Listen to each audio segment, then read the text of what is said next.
Welcome back, and we go back straight to the phone lines. Hello, you're on Bayou Time. Hi, I want to talk about the mess this country is in right now. Yeah, you know, it can't put any icing on this cake. It is a mess right now. And by the way, thanks for holding on. I know you had started to come on right before the break, but you held on through the break. But your opinion of the mess, and do you have a solution maybe? Well, not really. I wish I did, but I don't. But one of the reasons that the NFL came to an agreement was when the football players found out they weren't going to be getting their checks. Well, let's cut the checks of all the people up there in Washington, take away those cards that they have all their expenses paid on, and see how long it's going to take for them to come to an agreement. You know what? You might just have the solution, because that would hit home. And I think you're right about the NFL. Notice that everything happened right when the season was about to start, when it involved people's livelihoods. I'm not sure it affects any of these people in Washington's personal livelihoods right now.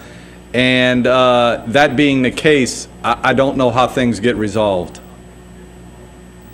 Well, it's a mess, because I don't know if they realize just how bad this country is going to be terrible in so many ways, because if the people that are on retirement security and the disabled, they can't get a job, because the young people that are healthy can't get a job now.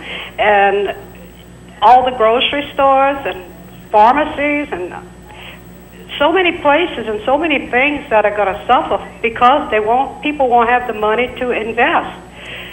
Besides for that, it's a terrible thought, but people have lost jobs, and because they were so depressed because they felt they had no life left, if they cut the checks, there will be people who want to commit suicide because they'll feel they have no way out. Depression sets in, huh?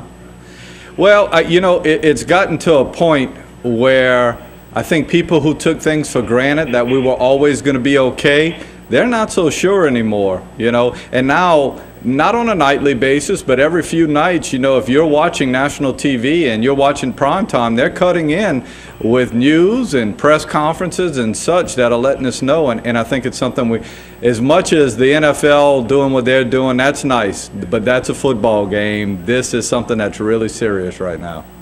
Absolutely. And I don't understand why all of a sudden, you know, here we are at a deadline in a week from now as to whether we're going to get our checks. This didn't happen overnight. I mean, they had years to realize that things were coming to this. They took from our Social Security and invested it in other means, and now all of a sudden what we've paid for all our lives is being threatened, and that shouldn't be happening. It should not. That is right. And we talk about things being run like a business. Sometimes we don't have somebody watching over things and it gets out of hand, and I think that's exactly what we're seeing now. Good call. Well, thank you for your...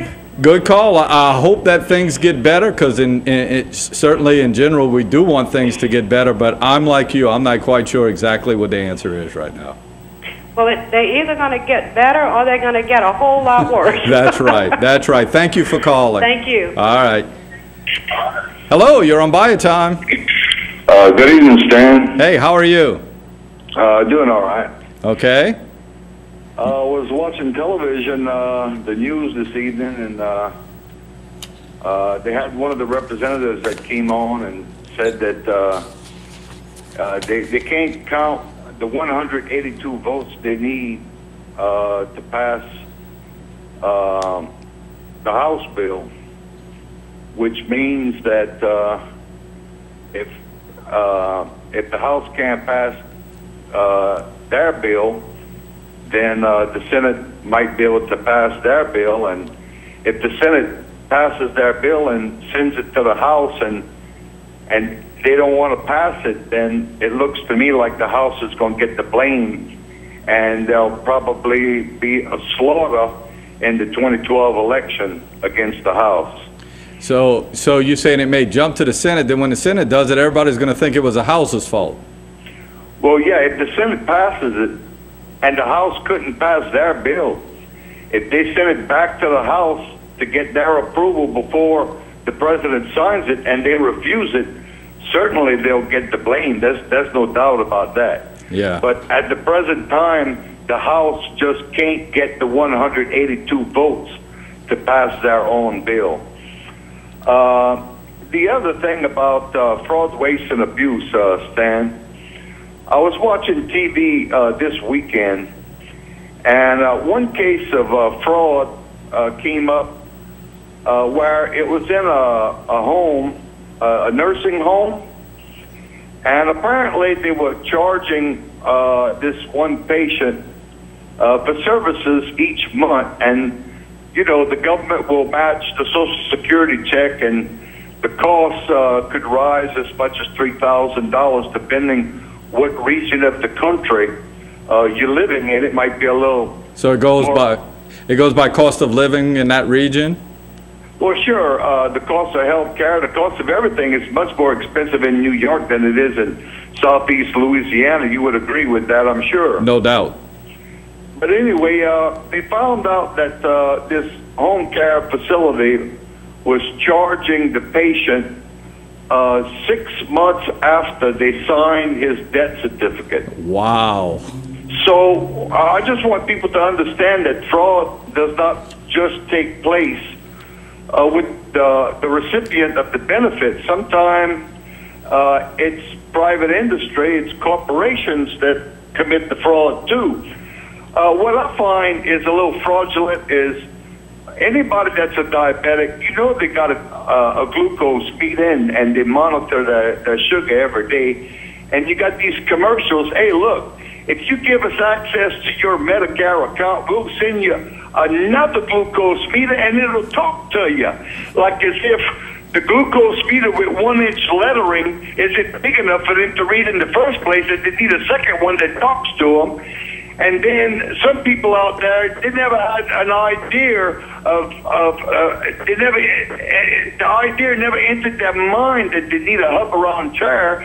But they say, well, if you give us our Medicare information, we're going to send you a chair for free, even if you don't need it. And we're going to make all that Medicare money. So to me, you know, that's a little disingenuous. To me, that looks like a fraud, too. And I'll just say, lastly, Stan, a couple of gentlemen came on the program and announced their candidacy, and it led off with Norbert Schaubert. And it's my understanding that Damon Baldon is going to run for that seat as well this time. And I know that Damon Baldon had wide support in Terrebonne Parish throughout Houma. And I think when it splits between Houma, the Bayous, and the Fouche Parish, that's going to be one interesting race. And like he said, the third most important decision he made was changing his politics from Democrat to Republican. I'm sure that there's a lot of loyal Democrats that supported him in this last election. I just don't know how they're going to feel when he changes his politics. I think that might create a little bit of a problem for his reelection. You think that'll make it interesting, huh?